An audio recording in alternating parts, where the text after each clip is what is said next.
고생을 해야 하는데. 알겠으니까 조만간 며느리 한번 직접 데리고 나오너라. 주말에 날 잡으면 되겠니? 잔소리하려고, 정말 만나기까지 하려고? 좋은 얘기도 한두 번 들으면 질린다는데 왜 그렇게 잔소리를 못해서 안달이야? 너나 며느라기는 경제적으로 자립을 했으면 내가 이렇게 잔소리를 하겠어? 벌이가 시원찮으면 그 벌이에 맞춰서 쓸 생각을 해야지. 남들 다 하는 거 따라간다고 신혼집도 40평 넘는 곳으로 장만해, 차도 장만해. 그러다가 엄마 아프기라도 하면 너 대체 어떡할 거냐? 엄마 김밥집 장사 잘 되고 있잖아. 관리자랑 직원 적당히 구해서 관리시키고 일하게 하고 수급만 따박따박 하면 되지. 인생 쉽게 살려고 하지 마라, 아들. 그러다가 개고생하고 나중에 피눈물 흘리는 수가 있어. 자꾸 엄마가 내 인생에 저주를 퍼붓듯이 말을 하니까 내가 힘이 빠지는 거야. 말을 한마디 하더라도 좀 곱게 할 수 없어? 왜 맨날 잔소리만 하고 나 힘들게만 하는 거야? 네가 잘해야 내가 좋은 말을 해주고 칭찬을 하든지 하지. 아, 몰라. 모르겠으니까 집사람 나중에 따로 만나든지 집에 찾아오든지 해. 올 때 김밥은 지겨우니까 들고 오지 말고 갈비 같은 거 챙겨와. 결혼을 하고도 철이 없는 아들의 모습에 한숨만 나오는 상황이었으니 그래도 기대 볼 것은 며느리 쪽이 아닐까 생각을 한 적도 있었는데요. 며느리가 아들을 좀 잘 보살펴주면서 케어를 해주면 좋겠다고 생각했지만 끼리끼리라는 말이 어울릴 정도로 아들처럼 철없고 나태한 것이 며느리였습니다. 아들이 말한 대로 주말에 갈비를 들고 신혼집을 방문했는데 완전 돼지우리가 따로 없다 싶을 정도로 어질러진 집에 한숨이 나왔죠. 얘 이게 대체 뭐니? 집에 물티슈며 머리카락이며 먼지며 죄다 뒹굴고 있잖아. 냉장고에 무슨 빨간 국물인지 핏덩이인지 잔뜩 묻은 건 또 뭐고? 설거지는 얼마나 안 했으면 이렇게 쌓여 있어? 아, 그이가 설거지 담당인데 아직 안 치우고 있어서 저도 지켜보고 있는 중이었어요, 어머님. 그리고 냉장고에 묻은 빨간 국물은 아마 떡볶이 같은데 저도 묻은 줄은 몰랐네요. 그걸 대답이라고 하는 거냐? 그럼 집에 뒹굴고 있는 먼지는 어떻게 된 건데? 네, 어머님. 그건 조만간 로봇 청소기 살 거라서 기다리고 있는 중이었어요. 로봇 청소기가 깨끗하게 청소해 줄 건데 사람이 굳이 나설 필요가 없잖아요. 로봇 청소기 주문한 거 기다린다고 집을 이 지경 이 꼴로 만들어 놓은 거니? 아직 로봇 청소기 주문은 안 했어요. 기왕 사는 거 좋은 걸로 사야 하잖아요. 그런데 마음에 드는 제품이 잘 안 보이네요. 청소를 잘한다 싶으면 내구도가 걱정되는 것도 있고 또 괜찮다 싶은 건 남들한테 좀 내세우기 어려운 브랜드 제품이 아니라서요. 대체 니들 무슨 생각으로 신혼집을 장만해달라고 한 거냐? 난 처음 볼 때 이게 돼지우리인 줄 알았다. 브랜드고 나발이고 로봇 청소기한테만 기댈 게 아니라 니들이 치우든지 해야 할 거 아냐? 어머님, 죄송하지만 저도 일주일 내내 회사 일하면서 고생하다가 주말에 좀 쉬려는 거거든요. 그런데 이렇게 집에 불쑥 찾아오셔서 역정만 내시면 마음이 많이 안 좋아요. 솔직히 이 집도 그이가 다 장만한 거고 그이가 건물주로 일하면서 그 돈으로 로봇 청소기 쓰는 건데 어머님 김밥집도 그이가 다 장만해 준 건데 왜 자꾸 저랑 그이를 부족한 사람 취급을 하세요? 세상에는 말이다. 기본적인 상식이라는 게 있는 법이다. 신혼집 장만한 지 얼마 됐다고 이 새 집에 벌레가 기어다니고 있는 쓰레기 더미가 되었잖니? 그 꼴을 보고도 잔소리하지 않을 시어미가 어디 있겠냔 말이다. 어머님, 제가 생각하는 기본적인 상식은 결국 돈 많이 버는 사람이 많이 버는 만큼 대우받아야 한다고 생각하거든요. 그이가 이 집안에서 제일 돈도 많이 벌고 능력 있는 사람이니 집안일 소홀하더라도 이해하셔야죠. 내 아들이야 그렇다고 치자. 그런데 너는 왜 아무것도 안 하고 있는 거니? SNS 보니까 비싼 곳에서 비싼 음식 먹으면서 호화롭게 살고 있던데 왜 집안일도 방치하냔 말이다. 그건 말이죠. 그이가 저한테 많이 챙겨주겠다고 약속을 해서 그런 거죠. 이 집안 기둥이자 결정권자가 저한테 괜찮다고 말했는데 저라고 별 수 있나요? 그냥 따르는 수밖에 없잖아요. 철이 없는 아들 때문에 속이 터지는 상황에 며느리까지 시어미를 무시하고 있으니 열불이 났는데요.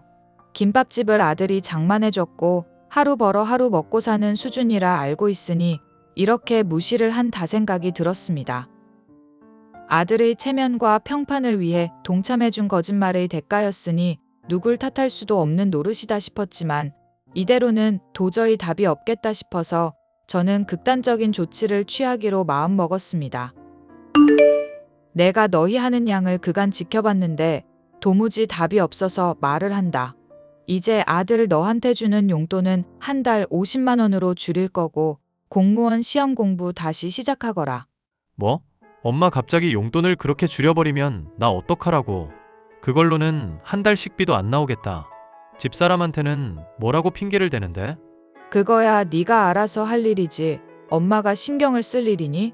너가 이런 식으로 엄마한테 기대기만 하고 혼자서 노력하지 않으니까 노동의 가치를 모르는 거다. 며느리도 그렇고 너도 그렇고 집에서 손 하나 까딱 안 하는 거 내가 모를 줄 아니? 저번에 엄마 왔을 때 집 깨끗하게 치워놓은 거 보여줬잖아. 집사람이랑 나랑 요즘은 얼마나 잘 관리하고 있는데. 내가 준 카드에 심부름센터 결제라고 뜬 내역 훤히 보이는데도 거짓말을 하는구나. 한 번에 10만 원 넘는 집안 청소를 그렇게 아무렇지 않게 쓰는 것에서부터 벌써 답이 없다. 너는 돈 소중하고 노동 소중한 줄은 알 필요가 있어. 하여튼 나는 이미 결정했으니까 그런 줄 알거라. 엄마가 그렇게 나오면 나도 다 생각이 있어. 앞으로 나 배달일 시작할 거니까 그런 줄 알아. 공무원 공부하라니까 왜 배달일을 하겠다는 거냐? 솔직히 나처럼 30대 넘도록 스펙도 변변찮은 사람이 할 일이 뭐가 있겠어? 엄마가 일하라고 하도 잔소리하라니까 하기는 할게. 그런데 엄마가 줬던 용돈만큼 벌려면 배달일 말고는 떠오르는 게 없다고. 공무원 시험 공부하면 되지. 왜 해보지도 않고 포기를 하려고 그래? 엄마도 알다시피 나는 머리가 나쁘다니까. 머리 나빠서 공부하려고 수험서 첫 페이지만 펼쳐도 막 잠이 쏟아진다고. 면접 때 잘할 자신도 없고. 명훈아, 네 나이 30 넘도록 직장 못 가졌다고 나는 창피한 거 하나 없다. 오히려 네가 흡족하도록 지원 제대로 못 해주고 못 돌봐준 엄마가 미안하다고 생각해. 그런데 배달일 하면서 며느리 허영 충족시켜 주겠다고 하는 건 아니라고 본다. 그 거짓말 이제라도 인정하고 며느리나 너나 형편에 맞게 지내렴. 그러다가 이혼이라도 당하면 엄마가 책임질 거야? 아들 무일푼 백수에 이혼남 만들고 싶어서 작정했어? 그러니까 공무원 시험 공부해서 합격하고 그게 아니라면 마음에 들만한 일이라도 알아보라는 거 아니니. 엄마가 김밥 말아서 파는 돈 가지고 편하게 공부하면서 미래 대비할 수 있는 상황에 감사하면서 그렇게 지내라는 얘기가 아니니. 그런 얘기를 그러면 좀 미리부터 하든가. 이렇게 갑작스럽게 엄마 멋대로 결정 내리는 게 어디 있어? 하, 기가 찬다 기가 차. 내가 지금 갑작스럽게 이 말을 꺼냈다고 하는 거니? 너 대학 들어가기 전부터 말했고 군대 다녀와서도 말했고 30대 넘기 전에도 말했다. 결혼하기 전에도 말했던 얘기인데 이게 갑작스러우면 너한테 안 갑작스러운 건 뭐니? 몰라. 하여튼 엄마가 용돈 끊으면 나 배달일 해서라도 집사람한테 돈 많은 척 할 거니까 그런 줄 알아. 시간 프리하게 낼 수 있으면서도 돈 벌 수 있는 일이 그것밖에 없는데 어쩌겠어? 나 사고 나면 엄마 책임이니까 그런 줄 알고. 막무가내인 아들 때문에 속이 탔지만 버릇을 고쳐놓기 위해서는 어쩔 수 없는 일이라 생각했습니다. 솔직히 아들 하나야 버릇이 없이 군다고 하더라도 어느 정도 감당할 수 있는 편이었지만 허영심 많은 며느리까지 더해지니 감당이 불가능한 수준이 되었거든요. 이제라도 문제를 바로 잡기 위해서 결단이 필요하던 시점이었죠. 그렇게 각오를 굳힌 지 얼마 되지 않아 정말로 아들은 배달일을 시작하게 되었는데 어느 날인가 술을 마시고 하소연하더라고요. 아들이 못난 아들이라서 정말 미안해. 남들은 돈 벌어서 호강시켜 주겠다고 한다는데 내가 정말 쓰레기인 것 같아. 미안. 정말 미안. 얘가 술을 어디서 이렇게 떡이 되도록 마셨어? 내가 엄마를 세상에서 제일 사랑하는 거 알지? 그동안 효도 못해서 미안해서 엄마한테 속옷 사왔어. 원래 첫 월급으로 빨간 속옷 산다잖아. 너 맛있는 거나 챙겨 먹지 뭐 하러 엄마 속옷을 사. 주니까 받기는 하겠다만 무슨 바람이 불어서 엄마를 찾아왔어? 결혼하고부터는 생전 얼굴 한 번을 안 비치던 애가. 가끔 집사람을 보면 내가 돈 갖다 바치는 ATM 기계인가 생각이 들 때가 있더라. 엄마도 그런 생각이 들었으려나 싶어서 내가 갑자기 미안하더라고. 걔도 좋으니까 너랑 결혼하지 않았겠니? 미우나 고우나 부부 연을 맺은 이상 끝까지 가겠다고 생각하고 있을 텐데 그런 말 마라 이거사. 엄마는 내가 집에서 무슨 취급당하는지 몰라서 그래. 내가 비싼 가방이며 반지 사줄 때가 되어서야 한번 웃어주는 사람이 집사람이야. 평상시에는 길에 가는 남자들 보면서 해벌쭉한 게 집사람이라고. 나는 너랑 걔랑 서로 붙어서 죽고 못 사는 사이인 줄 알았다. 그래서 같이 좋은 곳도 놀러 다니고 맛있는 것도 먹고 그러는 거 아니니? 집사람 SNS 엄마가 제대로 확인 안 해봤구나. 나는 그냥 사진 찍어주는 사람이나 마찬가지고 전부 다 집사람 단독샷이잖아. 대놓고 말은 안 해도 SNS에 사람들이 예쁘다고 댓글 달고 그러기도 하거든. 그럼 유부녀라는 거 티를 내야 하는데 은근슬쩍 솔로인 척하고 그런다? 그래서 나 얼마 전에도 집사람이랑 싸웠잖아. 유부녀가 솔로인 척한다고? 세상에 기가 막혀서 네가 그렇게 따지니 걔는 뭐라고 그러디? 솔로인 척한 게 아니라 굳이 유부녀인 거 티를 안 낸 거라 그러더라고. 그러면서 SNS에서 유명해져서 인플루언서 되면 광고도 찍고 그럴 텐데 왜 방해하냐고 역정이더라. 그런 상황에 내가 뭐라고 말을 해. 돈도 못 벌고 배달일 하는 처지인데. 신혼집도 네 돈으로 장만했고 걔 비싼 거 누리는 것도 다 네 덕이잖니. 그런 처지인데도 그런 말을 했다고? 엄마, 나 솔직히 남자로서 너무 자존감 떨어지는 것 같고 힘들어. 친구들 남편은 의사인데 몸이 좋아서 무슨 바디 프로필도 찍었다고 그러면서 맨날 비교질하고. 길 가는 남자가 스타일이 좋니? 몸이 좋니? 얼굴이 제 취향이니 하는 말도 막 대놓고 한다? 그걸 또 가만히 듣고 있어? 따지든지 너도 똑같이 비교질하든지 해야지. 집사람 예뻐서 얼굴값 하는 사람인데 내가 매달려서 만난 거야. 그러다가 이혼이라도 당하면 큰일 나잖아. 솔직히 아들이 아주 부족하고 못난 것은 맞았지만 이렇게까지 잡혀 살고 있다고 하니 한숨이 나왔는데요. 아들이 본인의 못난 모습을 인정하면 100% 이혼할 것 같다는 생각도 들었습니다. 이런 상황에서 제가 엄마로서 해줄 수 있는 조언은 결국 스스로 자존감을 키울 수 있도록 능력을 쌓고 공부하라는 것이었죠. 아들, 이제 속은 좀 괜찮니? 너 술 마시고 토한 거 치우느라 내가 엄청나게 고생했다. 미안. 엄마한테 못난 모습 내가 안 보여야 하는데. 내가 말했던 거 그냥 다 잊어버려. 나는 우리 아들이 창피하지도 않고 세상 누구보다 자랑스러워. 그렇게 못난 모습 인정하는 것도 대단한 용기가 필요한 거잖니. 진즉에 이런 얘기를 서로 나눴으면 좋겠다는 생각도 했었단다. 엄마가 그렇게 말해주니까 고맙기는 한데 내가 앞으로 어떻게 살아야 할지 정말 답이 안 나와서. 이혼남 돼도 상관없고 네가 백수여도 상관없으니까 꼭 하고 싶은 일을 찾았으면 좋겠구나. 그러기 위해서 엄마가 얼마든지 지원해 줄 수 있으니까 걱정하지 말고. 요즘 건강 안 좋아서 슬슬 일도 그만둘 거라면서. 그런 상황인데 내가 엄마한테 어떻게 또 손을 벌려. 우리 아들이 그렇게까지 걱정하는 거 보니 철이 들긴 들었구나. 배달일 하면서 한 건 한 건 돈 벌다 보니까 돈 귀한 줄 알겠더라고. 집사람은 아무렇지 않게 바로 집 앞인데도 배달 음식 시키고 택시 타고 그러는 사람인데 그게 다 배달건으로 계산이 되더라. 그런 상황이니까 그동안 내가 얼마나 낭비하면서 살았는지 알겠더라고. 엄마한테 내가 얼마나 터무니없이 당연한 듯 받고 살았는지도 알았어. 네 엄마가 그래도 건물까지 가지고 있다. 너한테 다달이 들어가는 돈도 요즘 많이 절약되고 있으니 걱정하지 말고. 아들을 위해서라면 나는 집을 팔아도 만족할 수 있어. 나 사실 엄마 말 듣고 많이 생각해봤다.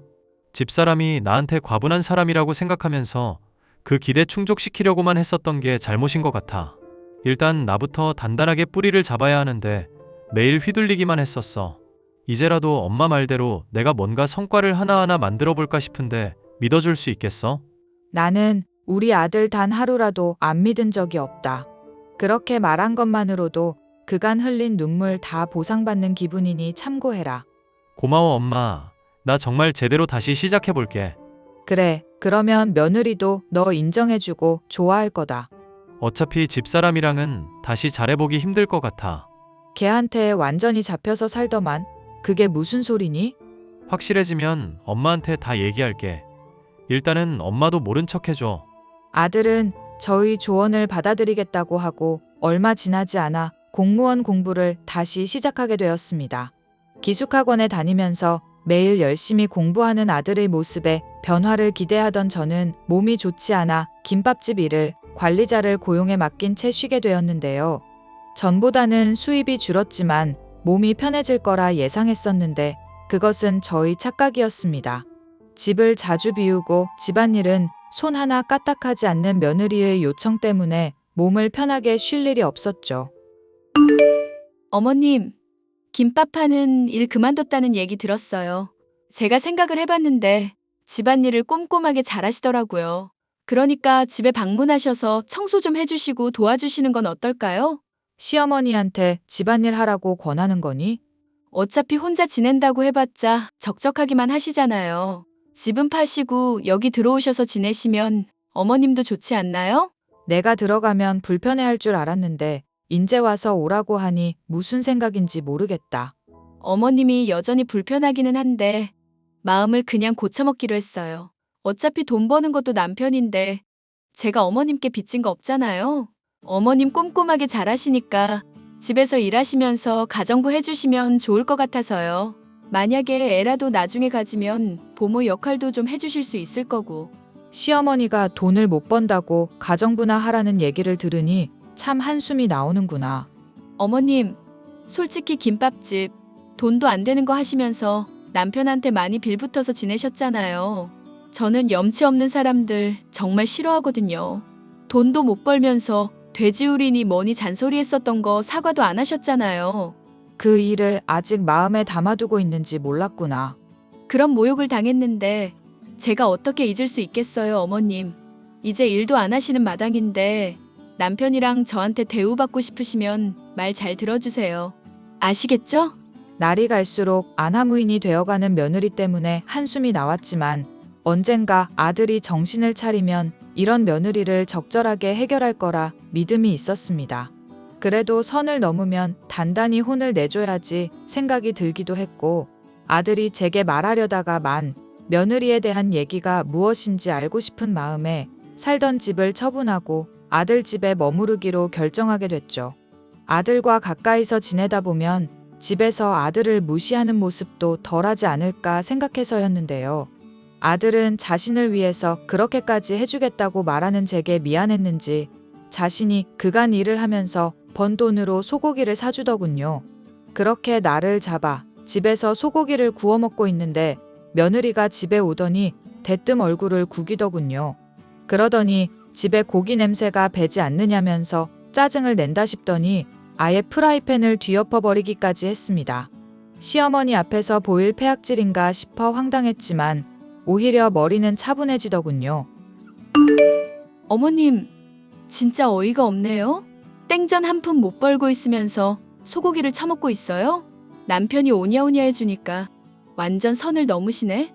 집에 냄새 다 배고 옷에도 냄새 다 벨 텐데 이거 어떡할 거냐고. 우리 아들이 사온 소고기다. 당장 줍거라.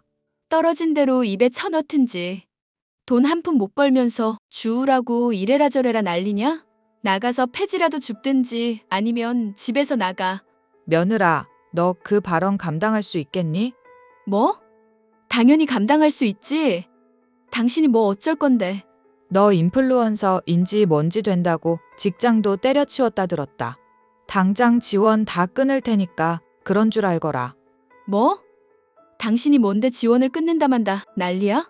그럴 돈이나 있고? 우리 남편이 버는 돈에 기생충처럼 빌붙어 지내는 년이. 도저히 듣고 있기 힘들어 며느리의 머리채를 잡으려고 하던 때에 찰싹하는 소리와 함께 며느리의 얼굴이 돌아갔습니다. 뭔가 하여 보니 아들이 며느리의 뺨을 날린 것이었죠. 아들은 엄마에게 무슨 막말을 짓거리고 있냐면서 난생 처음 보는 얼굴로 화를 냈습니다. 며느리도 악을 쓰면서 당장 이혼해도 괜찮겠냐고 고래고래 소리를 질렀지만 아들은 얼마든지 그래도 괜찮다면서 너 같은 꽃뱀에 불륜이나 저지르는 년은 더 꼴도 보기 싫다고 하더군요.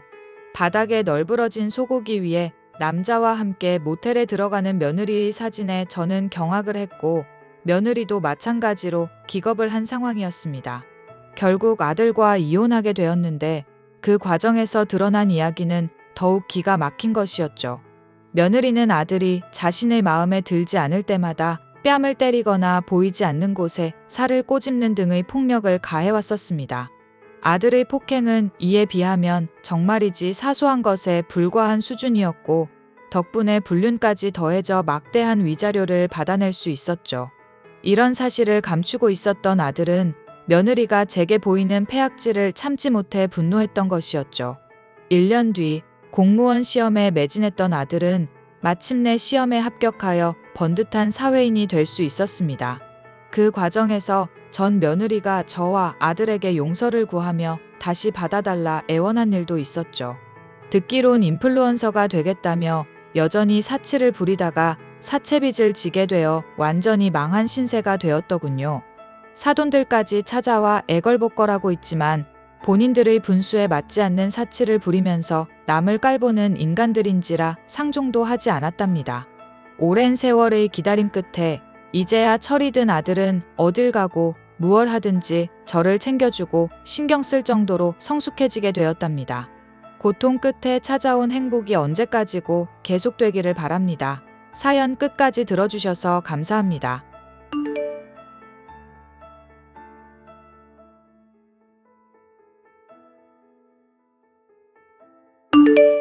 안녕하세요. 저는 올해 32살이 된 곧 결혼을 앞둔 예비 신부입니다. 현재 이름을 대면 알만한 기업에서 전무직책으로 근무하고 있고 눈치채셨겠지만 아버지가 회사 오너세요. 오랜 유학 생활을 마무리하고 28살이 되던 해 한국에 귀국했습니다. 아버지가 운영하는 회사의 투자 전략 기획팀에 계약직 인턴으로 근무를 시작하게 되었죠. 회사를 경영하려면 밑바닥부터 아무런 도움 없이 시작해서 산전수전 겪어봐야 단단해진다는 아버지의 신조 때문에 편하게 근무를 할 수 있었지만 말단 사원으로 입사하게 된 거랍니다. 저도 오랫동안 외국 생활을 해서 그런지 자유분방하고 독립적인 성격이 강한 편이에요. 도전 정신도 강하고요. 하지만 이미 몸에 밴 해외에서의 마인드를 고치기란 쉽지 않더군요. 처음에 입사해서 외국과는 다른 문화에 실수도 많이 하고 분위기 적응을 하는 것도 상당히 힘들었습니다. 2년 정도 사수와 과장님의 도움을 받으며 점차 적응해 나가게 되었죠. 그렇게 조금 숨통이 트일 무렵 타 부서에서 부장으로 진급한 상사가 저희 부서로 전출을 왔습니다. 당시 사무실 막내였던 저는 부장님의 타깃이 되고 말았고 아니나 다를까 사소한 트러블이 생기기 시작했죠. 하루가 지날수록 모든 상황이 답답하게 느껴졌고 사수이자 친구였던 이 대리에게 폭풍 메시지를 보냈습니다. 아, 진짜 짜증나 죽겠어요. 대리님, 언제까지 막내 해야 해요? 우리 부서 특성상 여직원들이 많이 없어. 몇 년 만에 수진 씨 온 거 보면 몰라? 여자가 귀한 부서라고. 근데 부장님은 왜? 아, 대리님도 보셨잖아요. 오자마자 저 위아래로 훑고 다짜고짜 커피 심부름 시키고 지난번에 결제 서류 갖고 갔다가 종이 꽂는 방향이 어쩌니 저쩌네. 어휴, 그런 사람이 무슨 부장씩이나 돼가지고. 정말? 그런 거 가지고도 뭐라 한단 말이야? 나 지난 회식일 이야기하는 줄. 그것도 할 말 많아요. 회식 자리에서 술을 왜 강요해요? 가뜩이나 다이어트 한다고 정중하게 거절하는데도 어휴, 그놈의 똥꼬집. 그래도 어쩌겠어. 회사 생활이 다 그런 거지 뭐. 내가 막내일 땐 진짜 심했어. 그나마 여직원 들어오고 김사원이니까 이 정도인 거지. 회장님은 뭐하고 계시나 몰라. 이런 사람들 안 잡아가고. 예끼, 그런 소리 마라. 회장님이 어디 한가하신 분인가. 그리고 똥이 더러워서 피하는 거지. 무서워서 피하나? 그냥 김사원이 피해. 그러는 게 제일 나아. 제가 회장 되면 이놈의 규정인지 뭔지부터 싹 다 뜯어 고칠 거예요. 이번 생에 되겠어? 회장이라니. 아, 너무 웃기다. 대리님 농담 아니거든요. 저 진짜 진지해요. 알겠어. 오늘 조기 퇴근 날이니까 이따 퇴근하고 고기나 먹자. 우리 김사원 기분 풀어주려면 고기가 답이지. 아, 저 다이어트 해야 하는데 이번만 먹겠습니다. 그래 이래야 우리 수진 씨지. 내가 힘 닿는 데까지 잘 챙겨줄게. 말이라도 감사해요. 저는 대리님에게 많은 위안을 얻으며 회사 생활을 이어나갈 수 있었습니다. 하지만 새로운 부장은 부서 내 유일한 미혼 여성이었던 저에게 수시로 치근덕대는 모습을 보였어요. 40살이 넘는 노총각이긴 하지만 능력 있고 돈 많다면서 저에게 자신을 어필하더라고요. 웃긴 건 남들한테 티 안 내고 저한테만 유독 그랬다는 겁니다. 거절 의사를 표하는데도 곤란한 상황을 만들거나 제가 거절했다는 이유로 언제든지 폭언을 서슴지 않는 성격이었어요. 그러니 제가 좋아할 리가 있나요? 그러면서 자신보다 높은 사람한테는 한없이 굽신굽신거리는 게 정말 꼴사나웠습니다. 한 번은 부서 회의를 하는데 제 심기를 조금씩 건드리더라고요. 그때도 이미 잔심부름은 모두 저한테 맡기던 때라 몸이 10개라도 부족한 상황이었거든요. 그날도 하루 종일 치이고 대리님과 과장님, 집에서 저녁 식사를 함께하며 신세한탄을 했습니다. 아이들과 놀아주며 즐거운 시간을 보내면서 할 이야기는 아니었지만 제가 유일하게 믿고 따르는 사람들에게 제 속마음을 거침없이 알려주고 싶었어요. 이렇게 해서라도 스트레스를 풀고 싶었습니다. 음식은 입에 맞아? 그나저나 부장은 요즘도 그래? 아, 말도 마요. 진짜 제가 회사니까 참고 넘기는 거지. 바깥에서 만났으면 뼈도 못 추리게 했어요. 그놈의 돼지 같은 면상을 빡 그냥. 아이고, 많이 화났네. 이대리, 김사원 고기 먹였어? 얼마 전에 먹였죠. 근데도 이러네요. 근데 그 부장님 진짜 이상해요. 오죽하면 김사원이 이러겠어요? 티 안 나게 괴롭히는 것도 특기야. 그 정도야? 그래도 2년 차니까 버틸만 하지? 마음 같아서는 벌써 몇 대 때렸어요. 아휴, 제 성질이 착해서 망정이지 제가 상사였으면 당장 모가지였어요. 나도 잘 지켜볼게. 나는 애도 있고 그래서 그런지 시비 거는 것도 없더라고. 내가 도와줄 상황이면 언제든지 나서서 도와줄 테니까 고기 반찬 먹고 기분 풀어. 지금이 딱 고비니까 조금만 더 힘내보자. 두 분 아니었으면 저 진작에 다 때려치고 미국 갔습니다. 그래. 배고플 텐데 아이들 내려놓고 식사나 마저 해. 차린 건 없지만 와줘서 고마워. 조카들 보러 오는 재미가 쏠쏠해요. 능력 있는 엄마 둬서 아주 번쩍번쩍하게 깔맞춤으로 내복 딱 입고 얼마나 귀엽게요? 그럼 뭐해? 시터님 아니었으면 나도 힘들지. 작년에 이혼하고 꽤나 고생했다. 복직 바로 하느라 애들한테도 미안하고 그나마 승진하고 월급 두둑히 받으니까 이 정도인 거지. 에이, 과장님 능력이야 알아주죠. 자주 놀러 올 테니까 걱정 마요. 그렇게 얼마의 시간이 흐르고 저는 기업의 오너인 아버지의 연락을 받게 되었습니다. 집안 제사 겸 중요한 모임이 있다는 이유에서 연차를 하루 써야 했습니다. 어떻게 해서 일을 빼야 했고 부장의 허가가 있어야 해서 싫었는데도 눈 딱 감고 결제 받으러 갔습니다. 아니나 다를까 연차 쓰려면 야근해서 부지런히 일 다 끝내놓고 가라며 갑질을 시전하더라고요. 얼굴 보고 이야기해도 될 일을 메신저로 말한다거나 메신저로도 끊임없이 저에게 일을 시키는 건 물론이고 일을 제대로 하지 않으면 연차를 주지 않겠다며 약 올리면서 장난도 걸고요. 이봐, 김인턴 일을 이따위로밖에 못해? 네? 왜 그러세요? 내가 지난번에 수정해서 올리라고 한 문서 오타 검사 제대로 했어? 네. 검사기 2번이나 돌리고 말씀하신 대로 사전 보고 틀린 거 다 검안했는데요. 이래도 한 거야? 일을 누구한테 배운 거야 도대체? 이제 2년 차 정도 됐으면 이런 건 눈 감고도 해야지. 아, 그건 미처 못 봤어요. 다시 해서 올리겠습니다. 장난해? 이러는 것도 한두 번이지 어떻게 매번 이래? 죄송합니다. 다시 수정할게요. 사람이 하는 일이라 너그럽게 봐주려고 했는데 어째 김민턴은 하는 일마다 이 모양일까? 그러니까 사람이 말이야 평소에 일을 잘 배웠어야지. 너 사수 누구야? 이대리입니다만 이건 전적인 제 실수니 이대리님한테 뭐라 하지 마세요. 문서는 금방 수정해서 다시 보내드리겠습니다. 당장 보내. 조금 있다가 결제 올려야 된다고. 이래서 근본 없는 것들은. 그나저나 그거 다 하면 탕비실 가서 시원하게 아이스 아메리카노 좀 타와. 헤이즐넛 시럽 듬뿍 뿌려서. 네? 아, 말귀를 못 알아먹냐? 커피 한 잔 타오라고. 지난번처럼 한강물 말고 커피 20%, 물 80% 알지? 비율이 중요하다고. 알겠습니다. 어? 상당히 불만이 가득한 반응인데. 아, 아닙니다. 금방 해서 드릴게요. 그리고 이따가 휴가 전까지 마무리할 일 목록 작성해서 보내놓을 테니까 그거 다 하고 연차 써. 말단 직원이 휴가 쓴다고 하면 그거 다 선배들이 해야 하는 거 알지? 네, 알겠습니다. 결국 저는 며칠 연속 야근을 해야 했고 피로도는 극에 달하고 말았습니다. 아침 부서 회의를 하는데 전날 새벽 3시까지 일을 하던 터라 저절로 눈이 감기더라고요. 저도 모르게 깜빡 졸았는데 그걸 빌미로 모두가 있는 자리에서 저한테 폭언을 하기 시작했습니다. 부서에서 진행하는 프로젝트가 있었는데 재진행하라며 분위기가 많이 안 좋은 상태였거든요. 그런데 과도한 폭언으로 점점 제 기분이 상하기 시작했고 저도 나름 한 성깔하는 성격이라 그대로 들이받고 말았습니다. 야, 김인턴, 너는 도대체 무슨 정신으로 회사를 다니는 거야?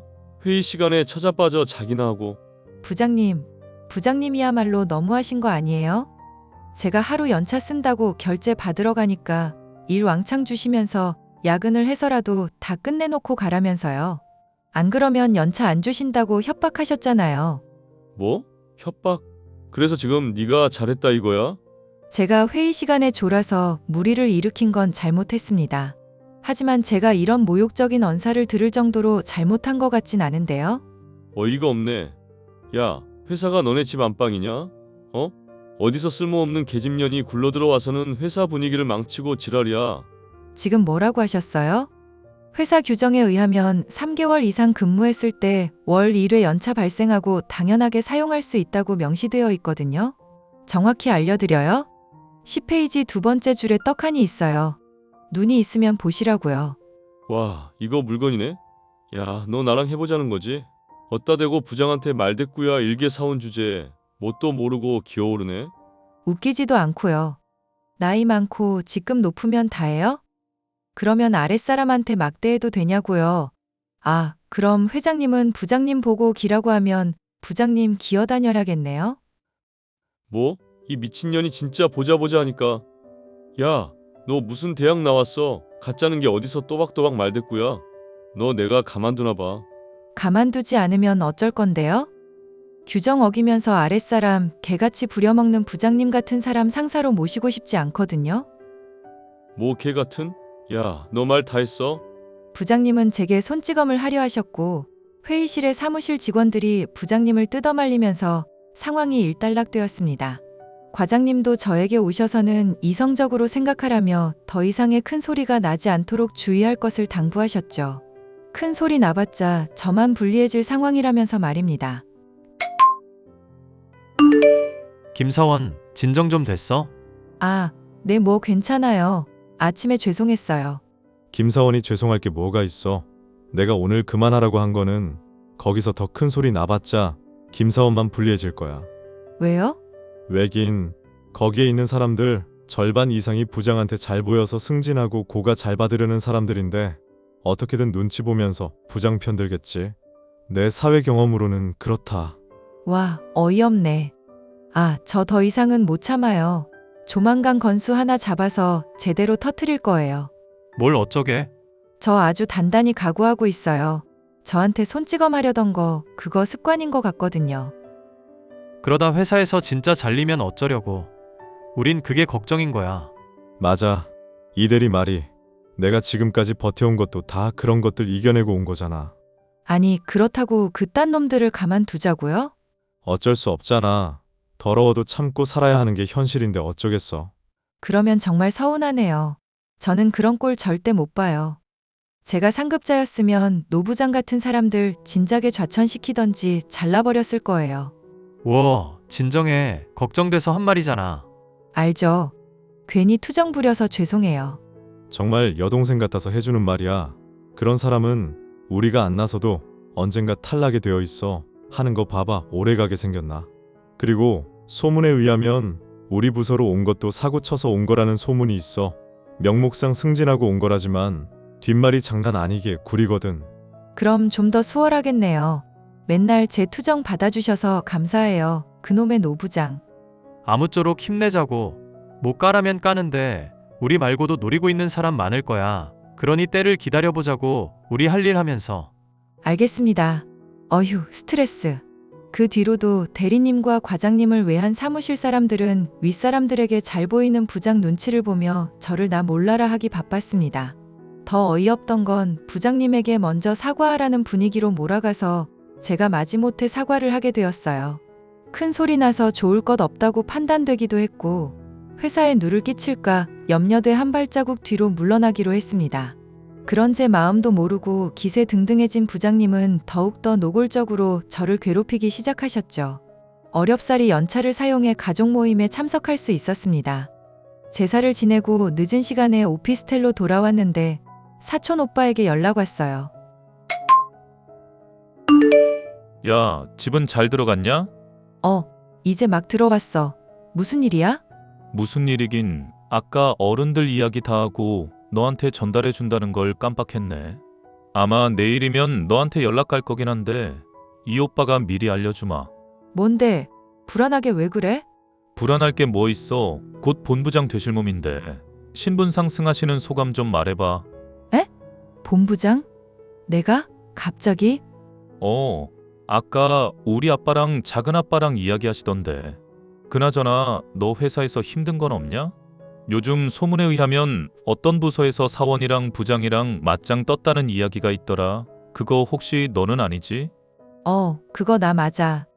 아니 미친놈이 별것도 아닌 게 말단 사원이라고 개무시하잖아. 내가 다방 여잔지 회사원인지 구분도 안 가고 지 꼴리는 대로만 한다니까? 그런 사람이 있어? 아, 영업팀에 있다가 간 노부장 말하는 거지? 야, 그 사람 유명해. 그 정도야? 오빠도 그럼 어느 정도 알겠네? 나야 몇 년 됐으니까 너보다는 많이 알지. 그 사람 가까이 안 하는 게 좋다. 근데 뭐 이제 걱정할 것도 없지. 너 본부장 되면 바로 끝 아니냐? 맘 같아서는 확 잘라버리고 싶지. 근데 그게 내 마음대로 되나? 그딴 놈들이 얼마나 머리를 굴리는데. 야, 이번에 볼만하겠다. 발령도 비공개로 한다는데 이참에 확 짓밟아버려. 안 그래도 건수 잡으려고 노리고 있단 말이야. 얼마 전에 뺨까지 맞을 뻔했다니까? 뭐? 진짜 안 될 놈이네. 2년 정도 했으면 사원이라도 짬밥이 있는데 그 사람 정신이 어떻게 된 거 아니야? 이러다 뒷감당 어떻게 하려고. 내 말이. 암튼 피곤해서 먼저 잘게. 회사에서 마주치면 아는 체 하지 말자. 야, 너 너무한 거 아니냐? 점심시간에 놀러도 오고 그래. 나 부사장 발령 나면 더 바쁜데 너랑 언제 놀아? 회사를 놀러 다니냐. 암튼 나중에 연락할게. 그래, 힘든 거 있으면 이야기하고. 이 오빠 부사장이다. 승진의 가족의 위로까지 받으니 더할 나위 없는 천군만마를 얻은 기분이었습니다. 며칠 뒤 금요일, 한 달 업무 마무리를 위해 부서 회식을 하기로 했어요. 역시나 막내인 저에게 장소 물색이며 예약까지 모두 맡기더라고요. 이왕 하는 게 제가 먹고 싶은 거 하려고 고급 한정식집을 예약했습니다. 식사를 하는 과정에서 부장이 저에게 시비를 걸기 시작했어요. 밥 먹으면서 반주 한 잔, 두 잔 하더니 제법 술 기운이 올랐는지 약간 흐트러진 눈 동자하며 술 냄새까지 정말 역겨웠습니다. 김인턴, 하필 골라도 이런 데를 골랐냐? 회사 재산 거덜낼 일 있어? 그래도 맛집이고 고급지기도 하고 좋아 보여서 했어요. 마음에 안 드세요? 너도 그렇고 여기도 그렇고 다음부터는 잘 알아보고 해. 그나저나 남은 고기 좀 구워봐. 비싼 데 왔는데 남기면 그렇잖아. 뼈는 따로 좀 빼놓고 우리 집 복실이 줘야 하니까. 네, 알겠습니다. 그나저나 고기 다 굽고 나면 나가서 커피나 좀 타와. 여기 타주시는데요? 아이, 그러지 말고 시키는 대로 좀 해.